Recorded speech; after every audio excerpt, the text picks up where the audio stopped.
DJ Amit Tiwari अपहर चल बरौआ संगे सुभात खाए राजा बोला बोला बाबा भूतनाथ की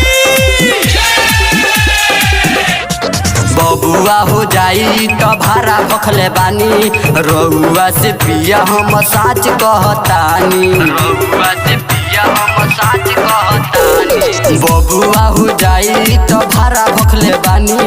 रउआ से पिया हम साच कहतानी छोड़ी आवा जल्दी से काटा ए राजा छोड़ी आवा जल्दी से काटा ए राजा चल मरउआ संगे सुभात खाए राजा चल मरउआ संगे सुभात खाए राजा चल मरउआ संगे सुभात खाए राजा डीजे अमित तिवारी अपहर बोला बोला बाबा बैजनाथ की खाए राजा चल मरउआ संगे सुभात खाए राजा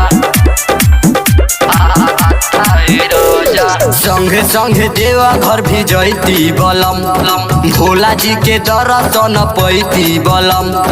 बबुआ रोइत त चुपैती बलम चाट चौमिन दुनो जाने खैती बलम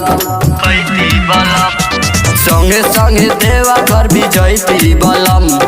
भोला जी के दर्शन पैती बलम बबुआ रोइत त चुपैती बलम चाट चौमिन दुनो जाने खैती बलम रही त घुमती सखा डाए राजा रही त घुमती सखा डाए राजा चल मरउआ संगे सुभात खाए राजा चल मरउआ संगे सुभात खाए राजा चल मरउआ संगे सुभात खाए राजा डीजे अमित तिवारी अपहर चल मरउआ संगे बोले शंकर भगवान की खाए राजा चल मरउआ संगे सुभात खाए राजा अनीस सुना दिला जानी हो गोविंद के जाता सफारी हो देव घर जाए के हम कहिला जब त देव काहे बात टारी हो आकाश सुना दिल जानी हो श्याम सुंदर के जाता सफारी हो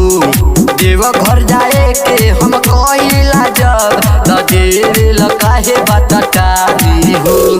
कहियाले घूमब तू काटाए राजा कहियाले घूमब तू काटाए राजा चल मरउआ संगे सुभात खाए राजा चल मरउआ संगे सुभात खाए राजा चल मरउआ संगे सुभात खाए राजा।